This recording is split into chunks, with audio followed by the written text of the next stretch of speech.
ना ना ना, तुमने ऐसा नहीं करना, तुमने रसोई में प्रवेश नहीं करना, अरे पूजा घर में मत जाना, अरे दूर रहो, तुम अशुद्ध हो इन दिनों। ये सारी प्रतिबंध लगाए जाते हैं एक नारी पर मासिक धर्म के दौरान। मेंस्ट्रुअल साइकिल जब होती है, जब मेंस्ट्रुएशन फ्लो होता है, तब एक तो वैसे भी नारी दर्द से गुजर रही होती है, ब्लीडिंग होती है, उसे कितनी पीड़ा होती है, चिड़चिड़ापन होता है, उसके स्वभाव में आ जाता है, और ऊपर से ऐसी पुरानी रूढ़िवादी के चलते उसके ऊपर ये मानसिक दबाव डाल दिया जाता है, मेंटल फोर्स उससे किया जाता है कि तुम ऐसा मत करो, वैसा मत करो, जबकि उस दौरान उसे आराम की जरूरत होती है, उसके साथ अच्छा व्यवहार किया जाए, उसे शांति की जरूरत होती है, लेकिन वहीं ऐसी वैसी बातें करके उसे और मानसिक प्रताड़ना दी जाती है।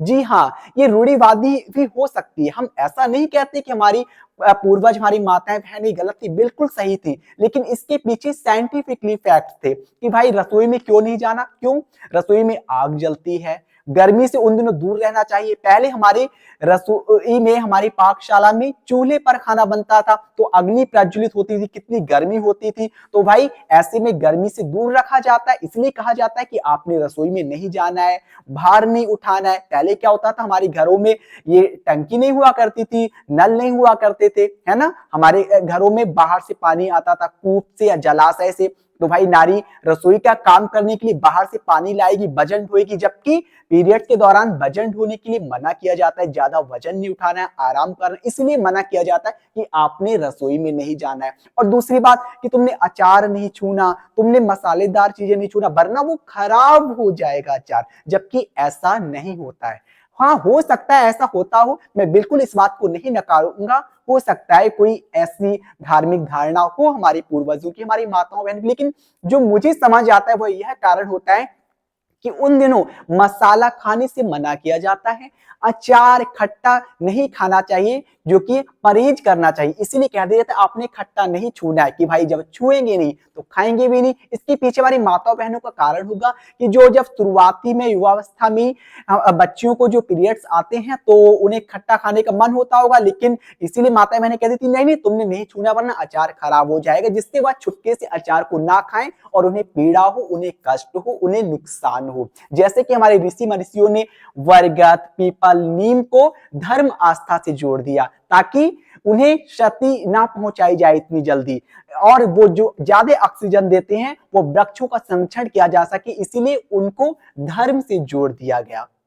ठीक इसी तरह से हमारी माताएं, उन्हें ऐसी धारणा बना ली कि आपने अचार नहीं छूना वरना अचार खराब हो जाएगा, इसलिए ऐसा होता है। और रही बात पूजा ना करने की, तो भाई पूजा तब करेंगे जब हम नहाएंगे। पहले हमारे घरों में ऐसे वॉशरूम नहीं होते थे, वॉथ शॉवर, वॉथ टब नहीं हुआ करते थे, महिलाओं को जलाशय में स्नान करने जाना पड़ता था, लेकिन उन दिनों ब्लीडिंग होती है, रक्त स्राव होता है, तो जब वह स्नान करने जाएंगी जलाशय में तो वह जलाशय का पानी अशुद्ध हो जाएगा, रक्त से बेकार हो जाएगा, और इसीलिए वह स्नान नहीं कर पाती। तो जाहिर सी बात है जब स्नान नहीं करेंगी तो पूजा घर में नहीं जाएंगी, पूजा नहीं करेंगी, और फिर जरूरत क्या है उन दिनों पूजा करने की। आप वैसे ही हृदय से भगवान को याद कीजिएगा, जब 3-4 दिन के बाद सही हो जाइएगा तब आप पूजा कीजिएगा, उन दिनों आप आराम कीजिएगा, रेस्ट कीजिएगा, है ना, बस यही है। इसलिए उन्हें मेंटल टॉर्चर नहीं करना चाहिए पीरियड्स के दौरान, एक तो वैसे भी उन्हें पीड़ा होती है, दर्द होता है, ब्लीडिंग होती है, और ऊपर से जब उनके साथ अच्छा व्यवहार नहीं होता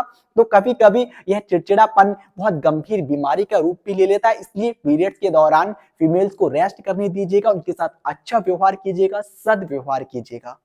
और जो दूसरी बात है कि भाई नारी तो है ही अशुद्ध, कुछ पुरुष प्रधान प्राथमिकता लोगों ने कह दिया अरे पीरियड्स की वजह से ही नारी अशुद्ध ही मानी जाती, नारी को तो बहुत से धार्मिक अनुष्ठान नहीं करने चाहिए, नारी को ऐसा नहीं करना चाहिए, वैसा नहीं करना चाहिए। तो भाई नारी कहां से अशुद्ध हो गई? अरे नारी के गर्भ स्थान को भगवान भी अवतार धारण के लिए अपना निवास स्थान चुन लेता है, तो नारी तो सम्मान का विषय हुई, नारी तो पूजनीय हुई, वंदनीय हुई, नारी अपमान का विषय कहां से हो गई? ऐसे ना जाने कितने ही कार्य हैं नारी के द्वारा ही पूर्ण होते हैं। नारी को व्यासपीठ पर बैठ बैठने का भी अधिकार है, हर पूजा करने का अधिकार है। उठा करके देखिएगा इतिहास के पन्नों को, मीराबाई, गार्गी, अपाला, विदुषी कितनी हुई है जिन्होंने शास्त्रार्थ तक किया था। तो जाहिर सी बात है जब वह शास्त्रार्थ में जाती थी तो उन्हें शास्त्र ग्रंथों को पठन पाठन का भी अधिकार था, ये अथॉरिटी थी। लेकिन आज कुछ पुरुष प्रधान प्राथमिकता के लोगों ने ऐसी ढकिया बातें बनानी शुरू कर दी कि नारी ये नहीं कर सकती, नारी वो नहीं कर सकती। भाई जब नारी अपवित्र है तो उस नारी से ही जन्म लेने वाला पुत्र कैसे पवित्र हो गया, है ना। पुरुष भी अपवित्र होना चाहिए, लेकिन नहीं, ऐसा नहीं है। भगवान ने तक नारी को पूजनीय कहा, वंदनीय कहा। हम राधा कृष्ण कहते हैं, कृष्ण राधा नहीं कहते। हम राम सीता नहीं कहते, सीता राम कहते हैं। हर जगह नारी को अग्रणीय रखा गया पुरुष से। लेकिन आज की हमारी मानसिक सोच इतनी निकृष्ट हो गई कि हमने नारी को अपमान की दृष्टि से देखना शुरू कर दिया। नारी तो जग की पथ प्रदर्शनी है, सिर्फ वह भोग की वस्तु नहीं है। एक्चुअली क्या है, नारी का एक जो मीनिंग मिलता है वह स्त्री भी है, जो कि त्रा धातु से बना है, जिसका अर्थ होता है विस्तार करना। तो फ्रेंड्स यहाँ पर विस्तार करने का अर्थ सिर्फ संतानोत्पत्ति से ही नहीं था, लेकिन हमने अर्थ निकाले कि अरे इसका तो काम सिर्फ संतानोत्पत्ति का ही है, बस इससे ज्यादा नहीं, पुरुष के या भोग की वस्तु नहीं, बल्कि विस्तार का अर्थ था सर्वांगीण विकास। हर जगह विकास करती है नारी, हर जगह विस्तार करती है नारी। इस पर मैंने अलग से वीडियोस बनाई हैं, 2 वीडियोस हैं इस टॉपिक पर, नारी के ऊपर, जिनका लिंक वीडियो के लास्ट में मिल जाएगा, डिस्क्रिप्शन में भी मिल जाएगा, आप उसे जरूर देखिएगा। And now stop my voice and leave this video. Thank you so much.